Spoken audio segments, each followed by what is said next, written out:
সংবিধান সংস্কার বিষয়ক প্রস্তাবনা তুলে ধরেছে জাতীয় পার্টি। জাতীয় পার্টির চেয়ারম্যান গোলাম মোহাম্মদ কাদের সংবিধান সংস্কার বিষয়ক প্রস্তাবনা তুলে ধরেন। ব্যবস্থাপনায় উপস্থাপনায় জাতীয় পার্টির পক্ষ থেকে বলা হয়, বাংলাদেশের শাসন ব্যবস্থা হলো ওয়েস্টমিনিস্টার ধরনের সংসদীয় ব্যবস্থা।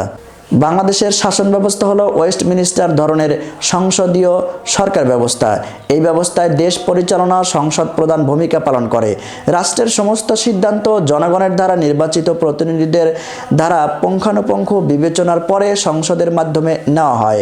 সরকারের যে কোনো কার্যক্রমের জন্য সংসদের কাছে জবাবদিহিতা করার ব্যবস্থা থাকা।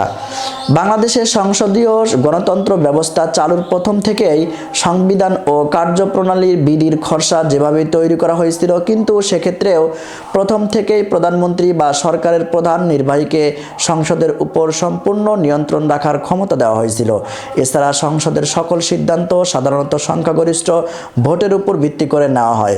শুধুমাত্র সংবিধানের সংশোধনীয় যার জন্য 2/3 সংখ্যাগরিষ্ঠতার প্রয়োজন হয়।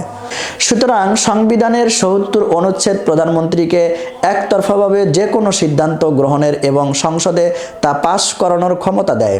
সরকারি দলের প্রধান এবং প্রধানমন্ত্রী যদি দুজন ভিন্ন ব্যক্তি হতেন, তাহলে প্রধানমন্ত্রীর পক্ষে সংসদের সম্পূর্ণ নিয়ন্ত্রণের কিছুটা হলেও ভারসাম্য থাকতে পারত।